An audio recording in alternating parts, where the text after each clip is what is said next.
United States of America, we are greater together than we are on our own.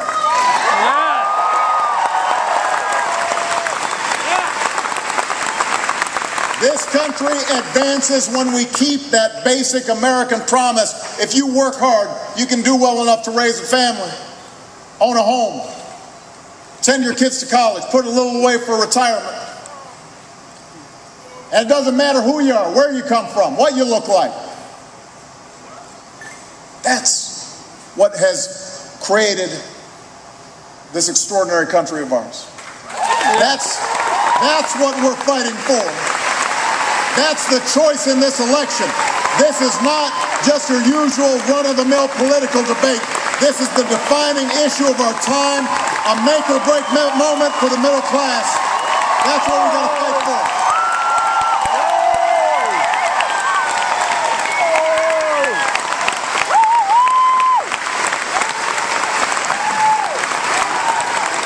We can go back to an economy that was built on outsourcing and bad debt and phony financial profits, or we can build an economy that's built to last.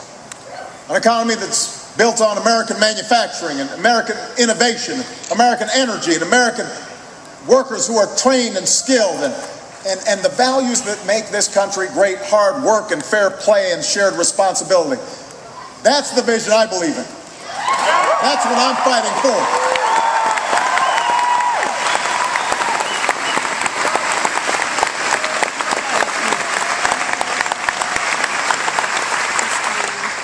Make sure that the next generation of manufacturing takes root not in Asia, not in Europe, but in factories in Detroit and Pittsburgh and Cleveland.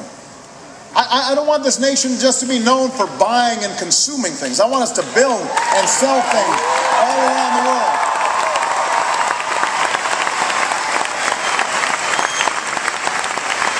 I want us to stop rewarding businesses that ship jobs overseas, reward companies that are investing right here in the United States of America.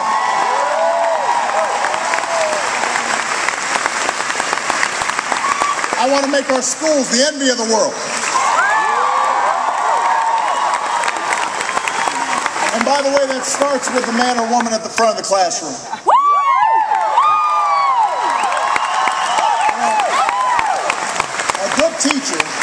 A good teacher can increase the lifetime earnings of a classroom by over $250,000. A great teacher can help a child trapped in poverty dream and then live beyond their circumstances. So I don't want folks in Washington to be bashing teachers. I don't want them to defend the status quo. I want us to give schools the resources they need to hire good teachers, reward great teachers.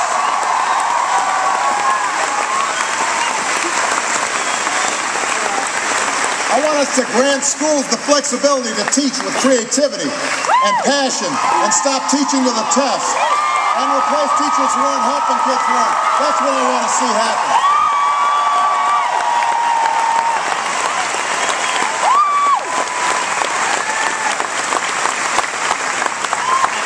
And when kids do graduate, the most daunting challenge can be the cost of college.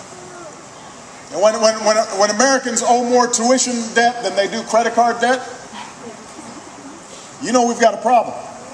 Now, the first thing we got to do, Congress has to stop interest rates that are currently scheduled to go up in July on student loans, which will be a huge problem for a lot of young people.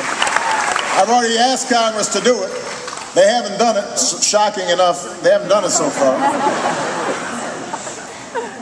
And colleges and universities have to do their part too, to keep tuition from going up.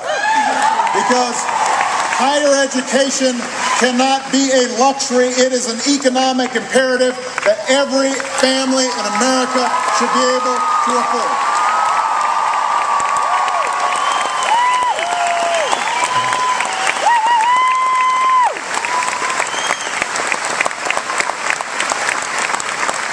An economy built to last is one that supports scientists and researchers and science.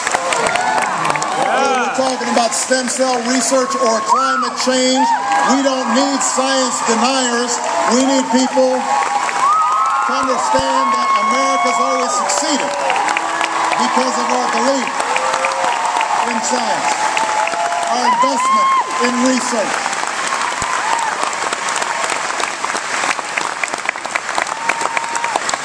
We got to make sure the next great breakthrough in clean energy happens right here in the United States of America.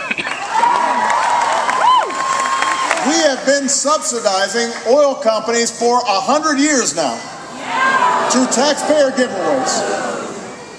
I think it's time, I just talked about this yesterday, it's time to stop taxpayer giveaways to an oil industry that has been rarely more profitable. Let's double down on clean energy that has never been more promising, solar and wind and biofuel and energy efficiency, electric batteries. That's what we need to be investing in.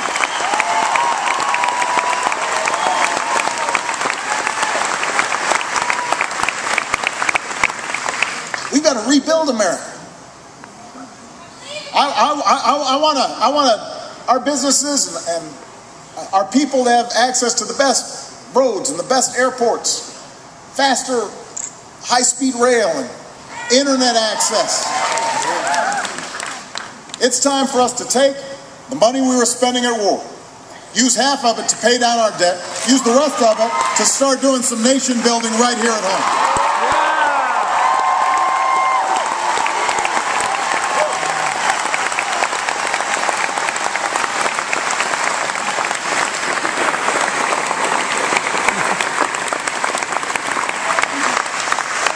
And we've got to make sure that we've got a tax system that is actually fair.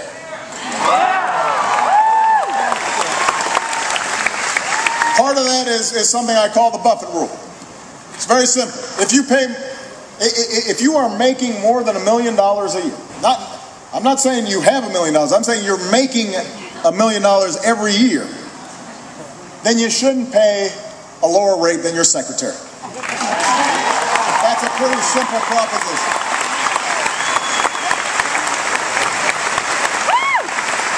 Now, if you make less than $250,000 a year, like 98% of American families, your taxes shouldn't go up because right now folks are struggling still to dig themselves out of this incredible recession. But if you're making more than $1 million a year, you can do a little more. This is not class envy.